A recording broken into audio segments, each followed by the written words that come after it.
បាទជម្រាបសួរបងប្អូនទាំងអស់ថ្ងៃនេះខ្ញុំទទួលបាន iPhone 11បាទទូរស័ព្ទនេះអឺតេជន់គាត់បានប្រើប្រាស់ទៅភ្លេច password ហ្នឹងហើយអញ្ចឹងធ្វើឲ្យទូរស័ព្ទដៃនេះជាប់ iCloud តែទូរស័ព្ទនេះនៅមានសង្ឃឹមអាចដោះដាច់បានដោយសារទូរស័ព្ទនេះយើងអាចចូលនៅក្នុងកន្លែង setting ឲ្យចូលក្នុង iCloud មកហើយយើងចូលទៅរកពាក្យថា Game Center ហ្នឹងហើយយើងចូលទៅក្នុងពាក្យហ្នឹងមកយើងទៅដើររកពាក្យ Game Center ហ្នឹងមកហើយយើងចុចនៅក្នុងកន្លែងសញ្ញាត្រេហ្នឹងទៅបើចុចបិទទៅវាឲ្យបិទហ្នឹងហើយបើយើងចុចមកវិញបើកហ្នឹងហើយមានន័យថាទូរស័ព្ទនេះសង្ឃឹម 100% អាចនឹងដោះដាច់វិញបានអញ្ចឹងណាហ្នឹងហើយប៉ុន្តែបើបើកបិទអត់បានអានឹងមានវិធីផ្សេងទៀតហ្នឹងហើយអញ្ចឹងខ្ញុំគ្រាន់ចង់ចែកចំណេះដឹងនៅអ្វីដែលខ្ញុំមានអញ្ចឹងខ្ញុំយក copy serial iPhone 11នេះយកទៅ check នៅក្នុង website ចឹងដឹងតើទូរស័ព្ទនេះជាប់ iCloud ពិតប្រាកដដែរទេអញ្ចឹងណាប៉ុន្តែដំបូងឡើយគឺខ្ញុំដាក់នៅក្នុង Stereo Tool ណាហ្នឹងហើយដាក់នៅក្នុងហ្នឹងទៅយើងឃើញខាងលើហ្នឹងវាដាក់ on ដែរហ្នឹងហើយមានន័យថាវាជាប់បាត់ហើយប៉ុន្តែខ្ញុំចង់ check នៅក្នុង website មួយទៀតដើម្បីបញ្ជាក់ឲ្យយើងថាច្បាស់ថាវាជាប់ 100% អញ្ចឹងណាហ្នឹងហើយ website មានច្រើនបងប្អូនអញ្ចឹងបងប្អូនមាន website ណាល្អបងប្អូនឆែក website ហ្នឹងទៅតែសម្រាប់ខ្ញុំជ្រើសរើសយក website មួយនេះឆែកអញ្ចឹងបងប្អូនអាចទស្សនាវីដេអូហ្នឹងទៅហ្នឹងហើយនេះអញ្ចឹងចេញមកហើយវាដាក់ ON ហ្នឹងហើយ ON នេះមានន័យថាជាប់ណាបងប្អូនហ្នឹងហើយអញ្ចឹងខ្ញុំបើកកម្មវិធី unlock tool របស់យើងមកបាទបងប្អូនអាចមានទូរស័ព្ទដែលជាប់ហ្នឹងយើងអាចធ្វើពីចម្ងាយបានអញ្ចឹងណាបងប្អូនហ្នឹងហើយអញ្ចឹងគាត់ថាបងប្អូនមានកុំព្យូទ័រមួយទៅហើយមានខ្សែសម្រាប់ដោតហើយមានកម្មវិធីចំណុចតិចតួចទៅខ្ញុំអាចធ្វើបានដែរអញ្ចឹងដំបូងឡើយខ្ញុំចង់បញ្ជាក់ឡើងនេះតិចបងប្អូនយើងទៅចាក់ passcode សិនណាហ្នឹងហើយដាក់លេខប្រហែលក៏ដាក់ទៅឲ្យបងប្អូនចាំហ្នឹងហើយនៅយើងបញ្ជាក់2ដងមុនដំបូងយើងដាក់លេខនិយាយទៅយើងបញ្ជាក់2ដងហ្នឹងហើយឲ្យវាជាប់សិនចឹងទូរស័ព្ទនេះបានជាប់លេខកូដហ្នឹងហើយឥឡូវយើងចាប់ដើមជាប់លេខកូដណាហ្នឹងហើយអញ្ចឹងយើងចាប់ដើមរងចាំតិចបងប្អូនកន្លែងនេះរងចាំតិចសិនបងប្អូនមើលវីដេអូនេះបើសិនណាមានចំណុចកន្លែងណាដែលមានបញ្ហាតាក់ឬក៏យល់ច្បាស់ឡើងណាបងប្អូនអាច comment នៅខាងក្រោមឬក៏ message សួរខ្ញុំមកអាចខ្ញុំអាចបើថាខ្ញុំអាចជួយបានខ្ញុំចែករំលែកចំណេះដឹងដែលខ្ញុំមានហ្នឹងហើយមានខ្លះ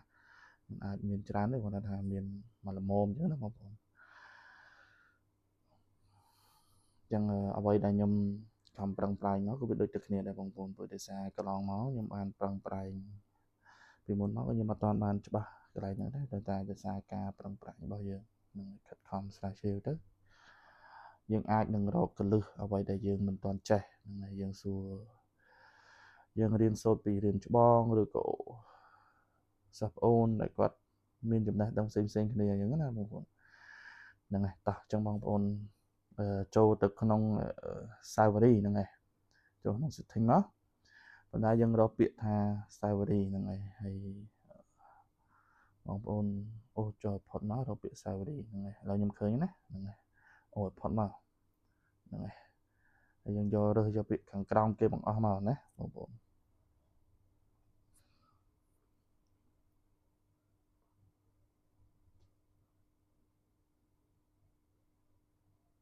តោះចាប់ដើមចុចមករងចាំតិចសិនណា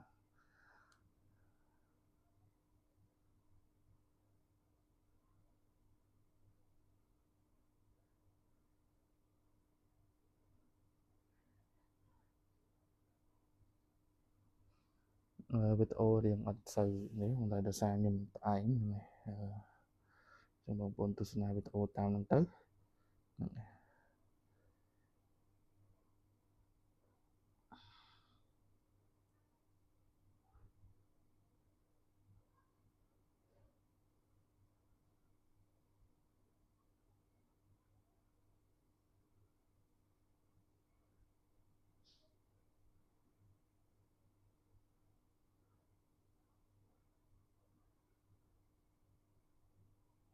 អូបងប្អូនឡើយនេះយើងចូលកន្លែងសាវរីយើងបាយពាក្យថា iCloud ហ្នឹងឯងកន្លែងនេះយើងចូលកន្លែងសាវរីមកហើយយើងចូលបាយពាក្យថា iCloud ចេញប៉ុណ្ណឹងមកហើយបានចេញប៉ុណ្ណឹងបងប្អូនរងចាំតិចសិនទៅយើងចាប់ដើមបន្តដំណើរទៅមើលកម្មវិធី Unlock Tool នៅលើកុំព្យូទ័ររបស់យើងណា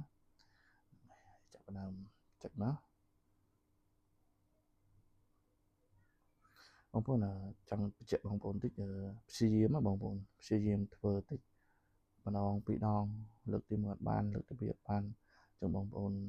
មើលវីដេអូនេះព្យាយាមបណ្ដាមើលបណ្ដាវាតែគង់ក៏បានសម្ដែងបងប្អូនរញ៉ាពេលខ្លះនៅពេលដែលខ្ញុំធ្វើទៅវាមានចន្លោះខ្វះខាតតិចតួចឬក៏បងប្អូនមើលទៅឬក៏សាររំលងចឹងណាបងប្អូនចឹងបងប្អូនបើសិនជាអាចមើលតាមមួយរយៈពេលប្រហែលនាទីហ្នឹងយើងមើលសិនទៅហើយចាំយើងទៅធ្វើតាមក្រោយហ្នឹងហើយពេលខ្លះការដែលខ្ញុំធ្វើមុនដំបូងហ្នឹងក៏វា error ចឹងដែរវាអត់សូវបានសម្រេចទេព្រោះដោយសារយើងវាចេះថាយើងអត់ទាន់ថាអត់ទាន់ស៊ាំណាបងប្អូនយើងអត់ទាន់បានជួបច្រើនហ្នឹងឯងតែខ្ញុំបាន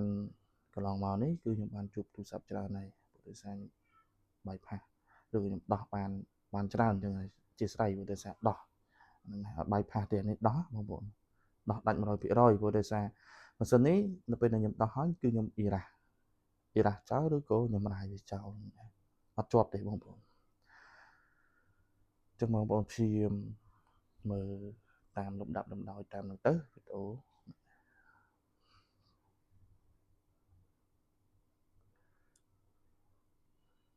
ហើយបងប្អូនដែលមានចំណាប់អារម្មណ៍ដូចជាពាក់ព័ន្ធនឹងផ្នែក software hardware បងប្អូនអាចចង់បន្ថែមអាចទាក់ទងមកខ្ញុំបាន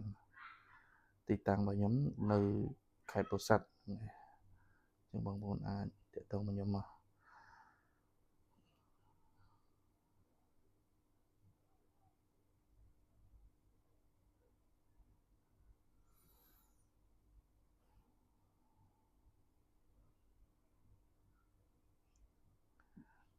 បងប្អូនខ្ញុំចង់បញ្ជាក់ត្រង់ចំណុចនេះនៅពេលដែលខ្ញុំធ្វើនេះគឺធ្វើហើយគឺខ្ញុំយកវីដេអូហ្នឹងយកមកតាមក្រោយចឹងណាបងប្អូនកាត់តាមក្រោយហ្នឹង